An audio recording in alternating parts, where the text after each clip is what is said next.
Doctor Mustafa कमाल साहब ने एक प्रेस कॉन्फ्रेंस की, कल की मुस्तफ़ा कमाल साहब ने प्रेस कॉन्फ्रेंस, और उस प्रेस कॉन्फ्रेंस में सवाल जवाब का जब वक्त आया तो अमीन उल हक बार बार कह रहे थे कि बस करें, सवाल और ना लें, लेकिन वो मुस्तफ़ा कमाल साहब ने पूरा एम्पल टाइम लिया और लोगों के जवाबात भी दिए।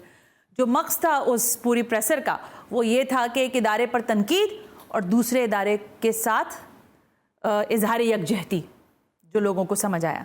अब क्या आप किसके साथ हैं किसके साथ नहीं हैं, ये मुझे इसलिए कंफ्यूज कर रहा है क्योंकि जब आपने अली मोहम्मद साहब को पार्लियामान के अंदर कहा तो आपने कहा कि आपको माफी मांगनी चाहिए। आप कहते थे कि हम एस्टेब्लिशमेंट हमारे साथ है, हम एक पेज पर है। हाँ, और तो आज कहने के वो सब सर्वियंट है, मातहत है। हाँ ठीक है, उसे मौका नहीं मिलना चाहिए कि वो इलेक्शन में या किसी भी जमहूरी अमल में मदाखलत करे। ठीक हो गया। और अगर वो कर रही है तो आपके साथ थी तो आप तो उसको बड़े चौड़े हो गए। अब बात हो गई ना, आप कहते थे कि हमारे साथ अब मेरे सवाल का जवाब दे दीजिए। एस्टेब्लिशमेंट की अहमियत तो है, हाँ। आपके साथ है तो ठीक है, तुम पियो तो हलाल, मैं पियो तो हराम, ये नहीं होना चाहिए। ठीक है, यही बात मेरा ख्याल है बाकी सारे लोग कह रहे हैं कि मुस्तफ़ा कमाल साहब ने जो लाइन टो की है कि ये पार्टी लाइन है या कहीं से आपको ये कहा गया कि ये सब करना भी आपकी सियासत का हिस्सा है और आपने ऐसे ही पोर्ट्रे करना है चीज़ों को। देखिए, मुस्तफ़ा कमाल भाई ने, मैं समझता हूँ कि जहाँ शायद इसरार किया और थोड़ा ज़्यादा किया, अच्छा। उससे एक इदारा जो है वो महसूस हुआ कि वो में लाइन हो रहा है।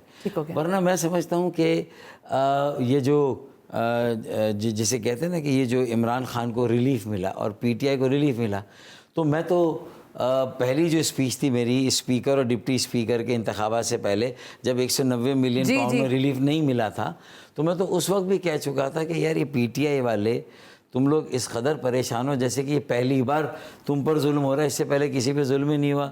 बलूचिस्तान के लोग पहाड़ों पे चढ़ के नहीं गए, बलूचिस्तान के लोगों को हुकूक से कराची वाले बंकरों में नहीं छुप गए, कराची में मावरा अदालत कत्ल नहीं हुए, कराची में वो जो खज्जी ग्राउंड था वहाँ पर, फिर पक्का किला का तो सानिया ऐसा है हैदराबाद का कि अगर ये एक चीज़ पर रोना रोते हैं ना, अगर सिर्फ पक्का किला के वाक़े को डिबेट पर ले आए ना असेंबली में तो 15 दिन दरकार होंगे। उस डॉक्टर साहब मेरी बात का जवाब देंगे, ये जो गुफ्तगू की है मुस्तफ़ा कमाल साहब ने, इससे आप लोगों का पार्टी का क्या मौक़िफ़ है कि क्या अदालती जो सिस्टम है उस पर आपका अदम एतमाद है, और क्योंकि आप एस्टेब्लिशमेंट के साथ बाकायदा तौर पर खड़े हैं। देखें, अदालती निज़ाम के साथ हम जुडिशरी के हमेशा साथ हैं, साथ रहे हैं।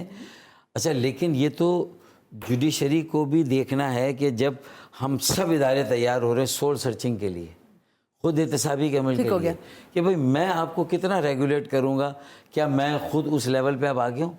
हमारे तमाम इदारों ने उस मेच्योरिटी का मुजाहरा नहीं किया, चाहे वो पार्लियामान हो, सियासी इदारे हों, ठीक है, चाहे वो इंतज़ामी इदारे जिसमें रियासती इदारे जिसमें इस्टेब्लिशमेंट हो, चाहे अदालती इदारे हों।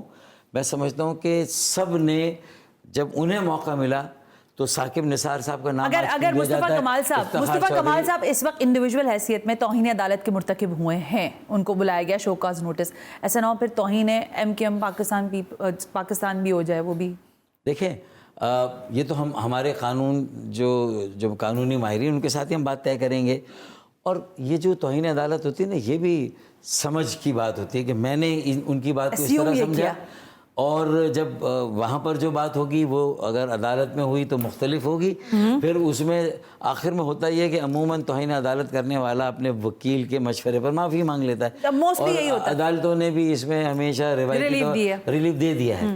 लेकिन मैं ये समझता हूँ, इसीलिए चीफ जस्टिस ने कहा कि ऐसा ना समझें कि आप लोग तकरीरें कर रहे हैं और हम अनसुनी कर रहे हैं, तो इसका ये मकसद नहीं है कि आपके जो दिल में आएगा आप कह देंगे।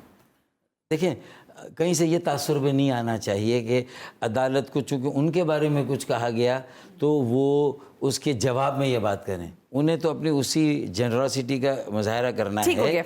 उन्हें भी अगर कहीं कोई सही निशानदेही की गई कि कुछ चीज़ों पे सुओ मोटो लेते हैं, कुछ चीज़ों पे नहीं लेते, तो ऐसा हुआ है माजी में, मतलब ऐसा तो नहीं कि नहीं लेकिन ठीक है, एक ब्रेक ले लेते हैं। मेरी ख्वाहिश है कि इस चीज़ पे सुओ मोटो लें, क्योंकि मैं समझता हूँ कि ये बर्निंग इशू, कोई भी इशू, प्रॉपर्टी लीक्स का मसला आया, पनामा लीक्स का आया था, तो हमारी ख्वाहिश थी कि भाई उसमें MQM के किसी का भी नाम आपको नहीं मिलेगा।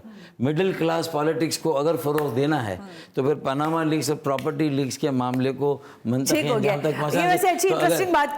अगर अदालतें ये काम करने लगे तो इससे अच्छी बात क्या कि नैब को पाबंद करें कि मियाँ खोलो पंडारा बॉक्स उठाओ। लेकिन इसका ये मकसद है कि मुस्तफा कमाल साहब जाएंगे, उनके वकील उनको कहेंगे आप माफी तलब करें, मैं तो अदालत आपको माफी बता दे रहा हूं कि देगी। होता ये है, हाँ, होता रिवायत ये है, यही है, रिवायती ठीक है। तौर पर ये चलिए, रहा है ना। एक ब्रेक ले लेते हैं। लेकिन अब इसमें ये डिबेट मैं नहीं करूंगा कि किसकी पॉलिसी नहीं पॉलिसी, किसी एक बात पे मेरे दिल में कोई बात आती मैं कह जाता हूँ कभी, और मैंने भी एक बार मुझसे भी ये तौहीन अदालत का इर्तिकाब हुआ था। हाँ जी। जब मुझे वो डिलिमिटेशन हो जी, रही थी बिल्कुल है। कराची के हलकों की, तो मुझे भी बुलाया था उस वक्त इफ्तिखार चौधरी साहब जी ने। जी, लेकिन आपका तो अंदाज देख के फिर आधी बात खत्म हो गई थी। एक ब्रेक ले लेते हैं।